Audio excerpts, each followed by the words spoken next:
February 3rd, 1945, Eifel Hills, Western Germany. A lonely road cuts through deep snow, past burned farms and dead trees. American trucks growl in low gear, chains scraping on ice, headlights glowing weakly in a rising white wall of storm. Below one shattered building, 12 German women prisoners huddle in a dark cellar. Sure, the Americans will drive away and let the blizzard finish what the war began. All their training says the same thing. If the enemy captures you, expect hunger, shame, and no mercy, especially if you are a woman in a German uniform. But as the storm closes in, the women feel hands grab them, not to hit or push, but to lift them onto American shoulders, to be carried mile after mile through the killing cold. Why would men who had lost friends to German guns risk their own lives to save the very people they were ordered to fight? This is not a movie script. It happened on one forgotten night, on one frozen road, and it changed what enemy meant forever for those who were there. If you want to know how that choice in the blizzard rewrote their lives, watch to the end. And please like, subscribe, and support the channel so we can keep uncovering hidden World War II stories like this. The winter of 1944-45 was the coldest many soldiers had ever known. In the hills of the Eifel, on Germany's western border, snow lay in heavy drifts along broken roads. Wind slid like a knife through torn coats. Even without bullets, men and women froze in their sleep. The big German attack in the Ardennes, the Battle of the Bulge, had failed. In December and January, more than 19,000 American soldiers had died pushing the Germans back. Now, in early February, US units were moving again, step by step, toward the Rhine. For every mile gained, engineers laid down about 500 yards of wire and cleared tons of rubble, turning ruined villages into supply lines. Behind the collapsing German front, confusion ruled. Trains no longer ran on time, orders arrived late or not at all. Among the stragglers on the roads were women from the Wehrmacht's support units, signals, helpers, clerks, nurses. Many were barely in their 20s. Some had joined the German Women's Auxiliary, the Helferinnen, thinking they would answer phones and type letters in safe cities. Instead, the war had chased them to the front. One group, 12 women in all, marched through the slush outside a small town the Americans called Hildorf. They carried canvas packs and one small medical bag between them. Their boots were thin, their grey uniforms were soaked at the hems. Snow stuck to their wool skirts and to the loose hair that hung from under their field caps. They had been told many things about the enemy. In classes and in loud radio speeches, Nazi instructors said that if Americans ever captured German women, they would shame them, starve them, maybe worse. Surrender, they were warned, was not only cowardly, it was a kind of death of the soul. Yet the war around them did not match those stories. They saw German officers driving past in trucks while they walked. They heard that in the last month, more than 100,000 German soldiers had been taken prisoner in the West alone. Some had been marched to the rear without being shot, which was not what propaganda had promised. One of the women, Anna, kept a small notebook in her coat. Years later, her son would read her words aloud to a historian. "We were more afraid of the cold than of the enemy by then," she had written. "The snow did not care if you were German or American. It took the weak all the same. The cold was everywhere. Breath came out in white clouds. The inside of the women's gloves stayed damp. When they found a half-burned shed, they broke off blackened boards and tried to start a fire. The wood hissed and spat. Smoke stung their eyes and clung to their hair. For a few minutes, they felt heat on their faces. Then the wind took that too. The paradox was simple and cruel. They wore the uniform of a regime that spoke of greatness and victory, yet they were hungry, freezing, and alone. The Third Reich still filled the airwaves with talk of secret weapons and final triumph. On the ground, 12 women shuffled along a ruined lane, trading a crust of bread that had to last for 2 days. Overhead, American planes moved east. In January 1945, Allied bombers had dropped over 40,000 tons of bombs on Germany in a single month. The women heard the distant thunder but could not see the bombers through the low clouds.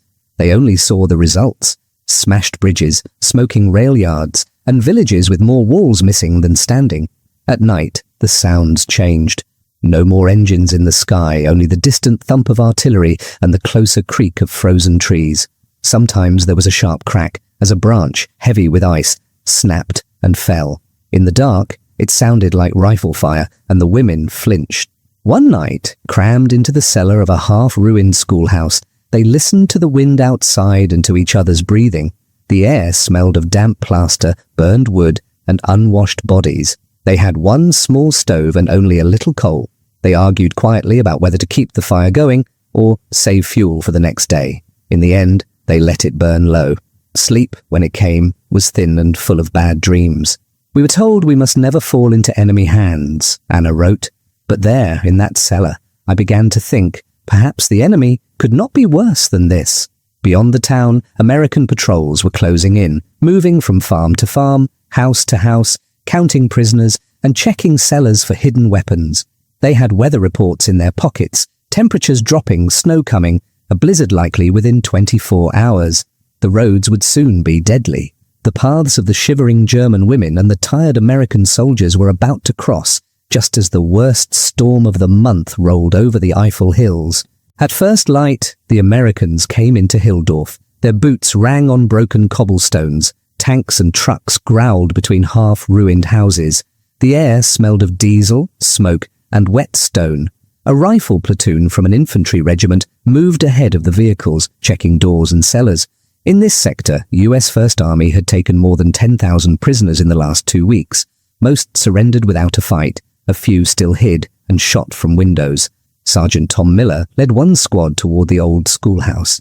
Glass crunched under his boots. A blackboard leaned against a cracked wall, chalk dust mixed with plaster. Somewhere below he heard a faint cough. He signaled for quiet. The men stopped. Only the ticking of a distant engine and the soft hiss of falling snow broke the silence. Miller eased the cellar door open. A wave of cold, damp air hit his face, carrying the smell of coal smoke and unwashed bodies. Flashlights cut through the dark. 12 pale faces turned toward the light. Women, thin and grey with exhaustion, blinked and tried to stand. Some raised their hands at once. One clutched a Red Cross armband to her chest like a shield. For a second, both sides simply stared. The Americans had expected maybe a sniper or a rear guard. The women had expected men with hard faces and hard hands. Instead, there was a moment of shared surprise. One of the women tried to speak. "Bitte, wir sind Sanitäterinnen," she said. "Medics?" Her voice cracked. Another, Anna, later wrote, "I thought, this is the end. Now they will do all the things we were warned about." Miller did not understand German, but he saw no weapons, only fear and thin coats. "They're auxiliaries," said Corporal Diaz, the medic, pointing to the armband. "They're half frozen." His breath steamed in the beam of his own flashlight. Outside, the wind picked up, pushing snow through broken windows in fine white curtains. In the command post 2 streets away, the company radio crackled with new orders. A staff officer's voice came through, flat and urgent. "Pull back to the ridgeline by nightfall." A blizzard was coming. No delays, no stray patrols. The weather report from division said it clearly. Temperatures would drop below 15 degrees C. Wind gusts could reach 60 kilometers per hour. In such conditions, exposed skin froze in minutes. Trucks stalled. Guns iced over. In January alone, more than 500 American soldiers in Europe had been recorded as cold weather casualties. Now Miller's men were told to move fast. The road east would soon be blocked by snow and wrecks. Their trucks already sat full of men and supplies. There was no spare space, at least on paper. Down in the cellar, the women watched as the Americans spoke into their radios. They caught only a few words. Prisoners, 12, female, storm. But the tone was clear. Time was short.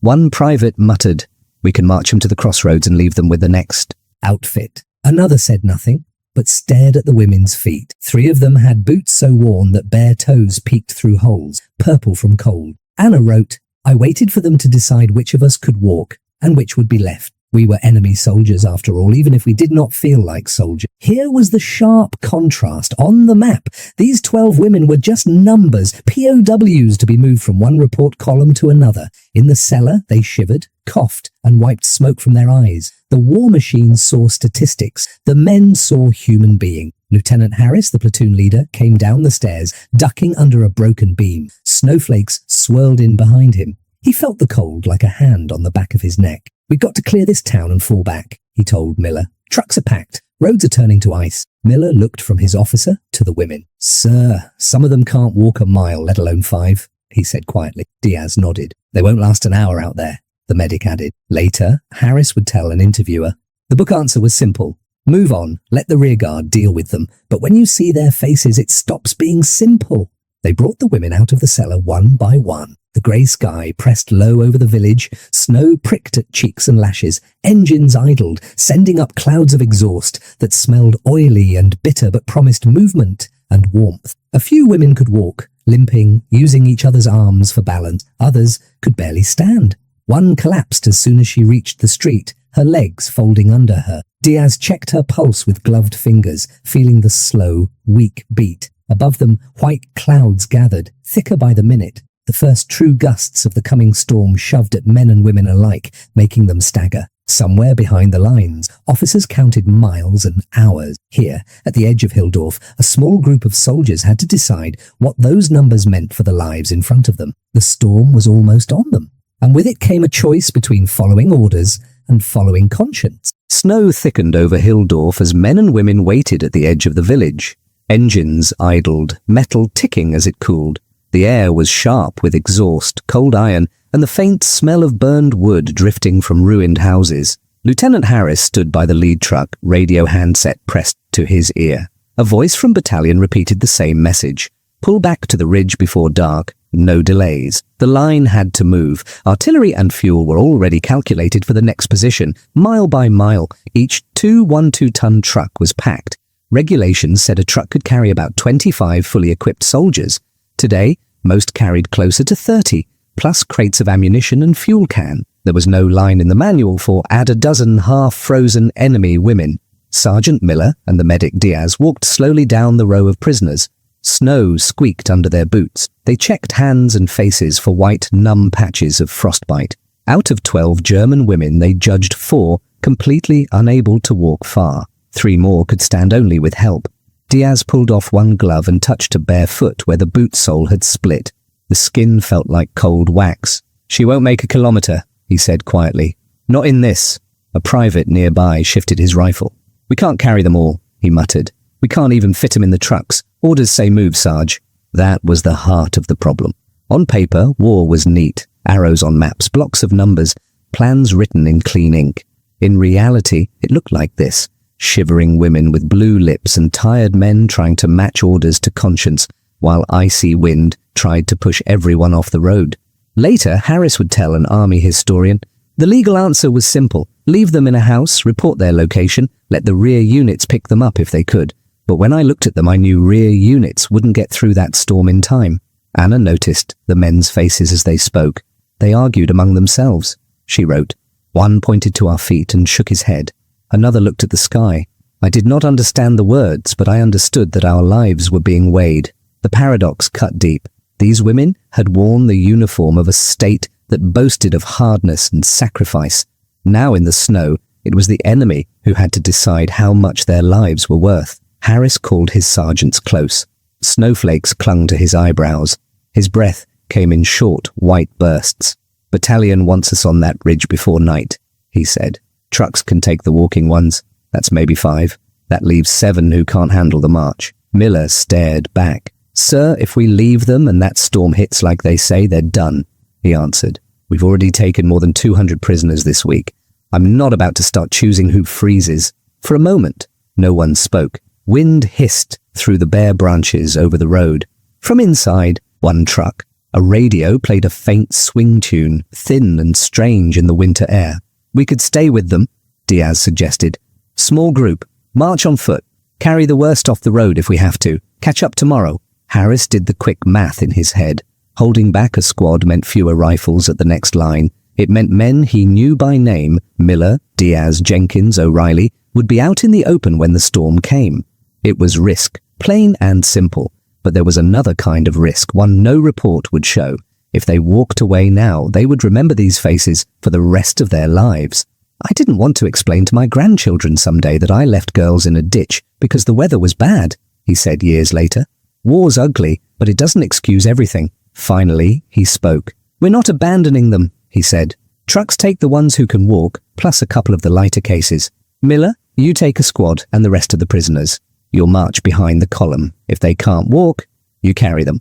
A private blurted, "Sir, that's 6, 7 miles in this. Will be ice by dark." Harris met his eyes. "Then you move faster," he said, though he knew they could not. "Softer," he added. "No one gets left to die in a ditch. Not on my watch. That's an order." Anna remembered one American stepping closer and miming lifting something on his back.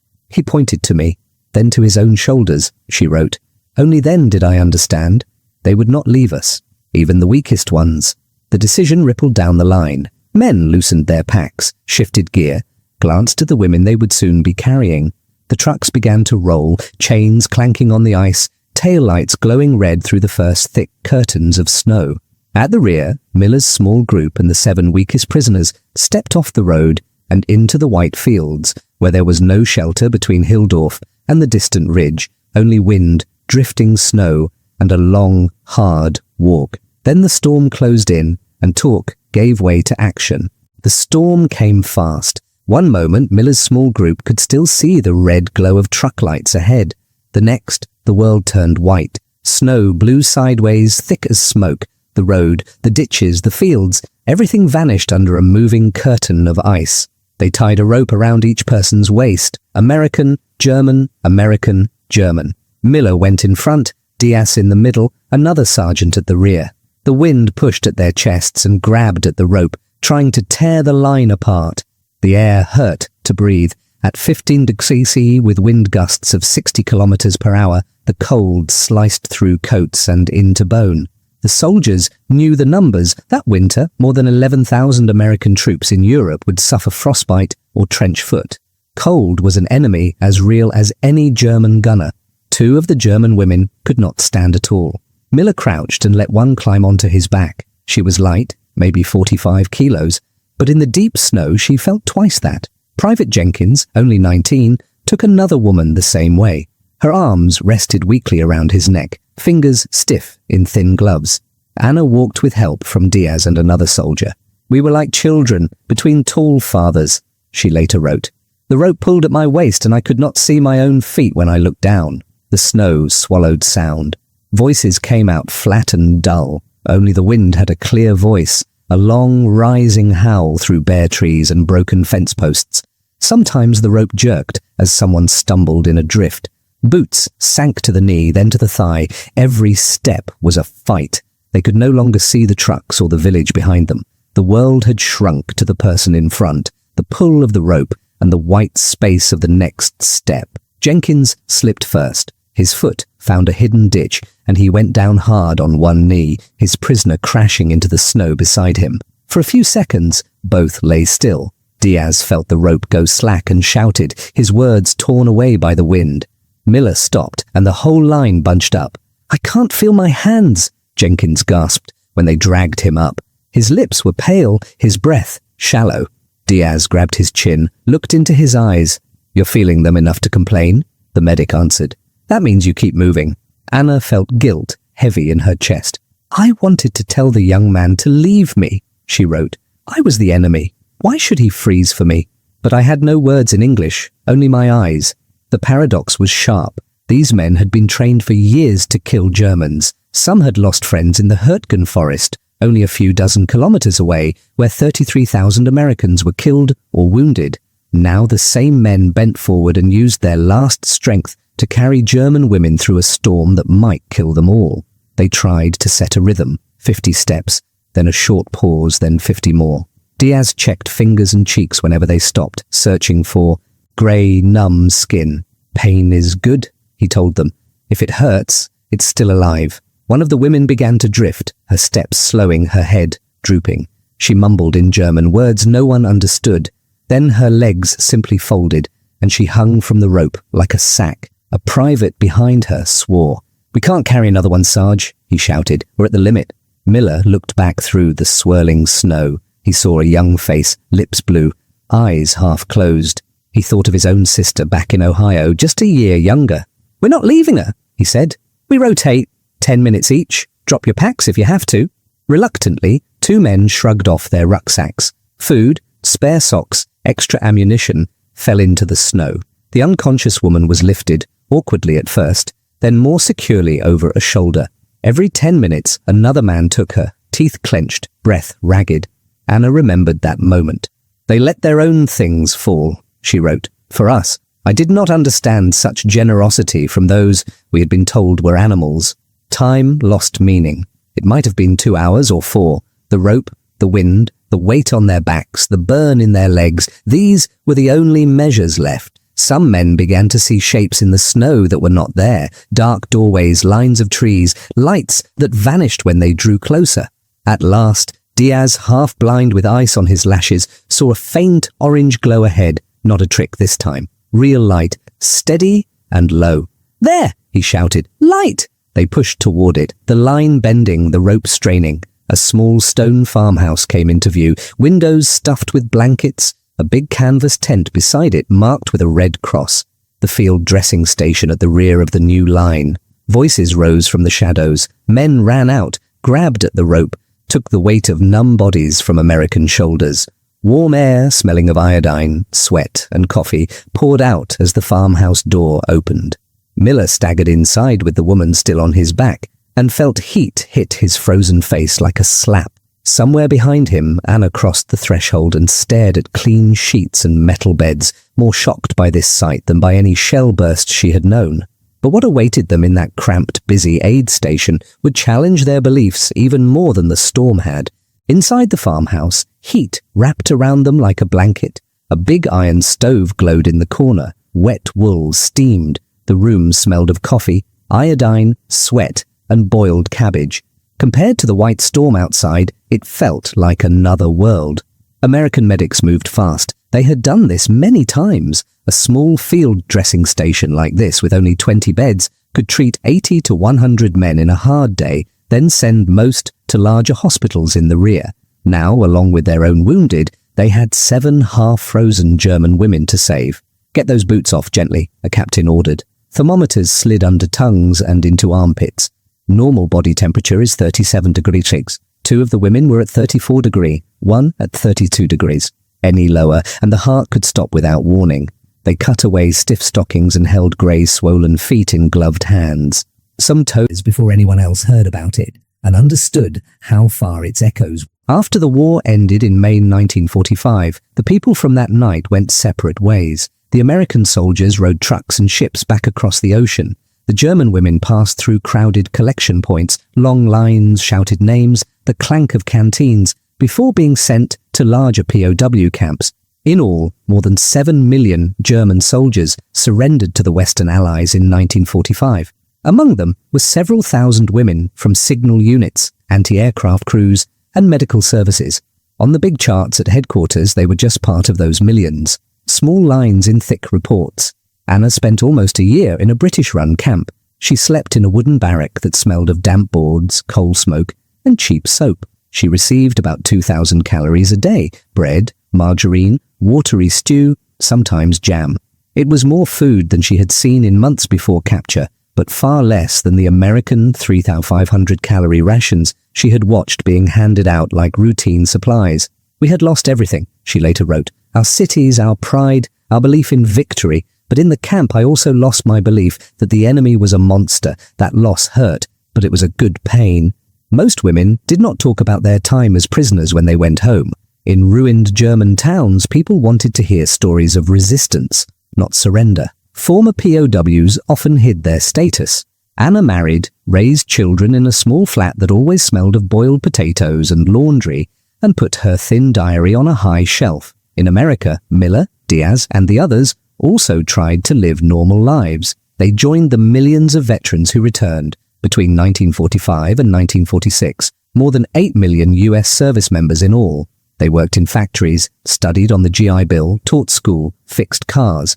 When they spoke of the war, they talked about big battles, not a single night in a blizzard, with 7 German women. Only in old age did some of them sit down with tape recorders and patient interviewers.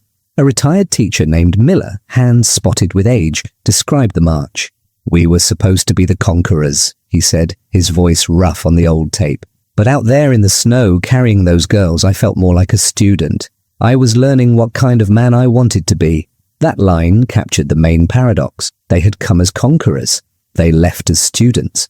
Decades later, a young German scholar looking into women's roles in the Wehrmacht came across Anna's diary in a family box. The paper smelled of dust and old ink. The tight handwriting told of propaganda lessons, of hunger, of fear, and finally, of American arms lifting her out of the snow. Across the ocean, an American grad student listened to Miller's taped words in a quiet archive room, the machine whirring softly. She checked his unit's records and found a brief note in a February 1945 report. Escorted 7 female POWs to rear aid station in extreme. Were white and hard, with no feeling at all. Frostbite 2nd, maybe 3rd degree, one medic muttered.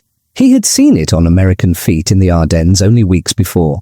The women waited for rough treatment. Instead, they got blankets, warm drinks, and quiet, firm voices. Sip, not gulp, a nurse told Anna in slow English, guiding a mug of thin soup to her lips. Too fast will make you sick. The soup tasted of salt, fat, and carrots. To Anna, it tasted like life. Later, she wrote, they gave us the same blankets as their own boys, the same soup. I watched the nurse cover a wounded American, then cover me with another blanket from the same pile. The sameness broke something in my heart. The paradox was painful and clear. For years, German radio had shouted that Americans were brutal and greedy, that they would starve and shame German prisoners. Yet here, American hands checked pulses, shared coffee, and spoke softly, while outside the storm howled without mercy. In one corner, metal shelves held stacks of rations. A standard US field ration then provided about 3,500 calories a day, canned meat, biscuits, chocolate, sugar. German soldiers at the end of the war often lived on less than 1,500 calories, thin soup, black bread, sometimes only potatoes. One nurse, no more than 20, stared at the shelves with wide eyes. So much food just waiting, she whispered in German. We fought such a rich enemy. The Americans were just as shaken, in a different way. After the crisis eased, Miller sat on a crate near the stove, boots off, socks steaming. Jenkins rubbed his numb hands, still feeling the ghost weight of the woman he had carried. Think they'd have done the same for us? One private asked. His voice was tired, not bitter, more like a real question than a complaint. Diaz shrugged. Maybe, maybe not, he said. Doesn't matter. We did what we did so we can sleep at night, not because of what they would do. Miller listened, staring at the floorboards. Years later, he told an interviewer, I hated what the German army had done. I'd seen our own boys come back in pieces, but carrying those women, I stopped seeing Germany and started seeing faces. That's the hardest part of war, remembering there is a person inside the uniform. In her diary, Anna tried to capture her own confusion. I had believed the posters, the films, the speeches. Enemies were monsters, but the man who carried me up the last hill was shaking from cold and effort. When he set me down, he smiled just a little. It was not the smile, it was the tired smile of a man who has done something hard and is glad it is over. The women stayed at the station for several. Their feet were wrapped in soft dressing. Fingers that might have turned black were saved. Some toes were lost. All kept their lives. At night, they lay in clean sheets and listened to American soldiers snore, cough, and dream in the next room. The thin wall between them seemed strange, given how close death had come on the road. Word of the march spread only a little. The war was still raging. In those weeks, US forces in Europe took tens of thousands more German prisoners. On reports, the 7 women from Hildorf became simple numbers in the POW female column. But in the private pages of a German diary, in the quiet memories of a few American soldiers, the stormy night stayed sharp. It would take many years. Weather, all delivered, alive, just one line among many pages of figures. Taken together, numbers, diary, tape, these pieces formed a clear picture. A small act, almost lost in a huge war, had crossed borders and generations. Anna's children grew up hearing that Americans had saved their mother's feet and her life. Miller's grandchildren learned that their grandfather had once dropped his pack in the snow so he could carry an enemy. Because they carried us, I could later carry my own children. Anna wrote to a historian shortly before she died. This is how mercy moves through time. One night in the snow becomes many lives afterward. Nations rebuilt. Enemies became trade partners and allies. West Germany, and later a united Germany, stood beside the United States in new alliances. The big reasons for that are found in politics, money, and strategy. But there is also a quieter reason written between the lines. Thousands of small encounters where people chose to act humanely, even when they did not have to. In the end, the lesson from that stormy march is simple but hard. Real strength is not only in guns, tanks, or plans. It is in the moment when a tired soldier decides to carry someone he has been told is not worth saving. In the long view of history, the blizzard near Hildorf was just one night, involving a few soldiers and 7 women.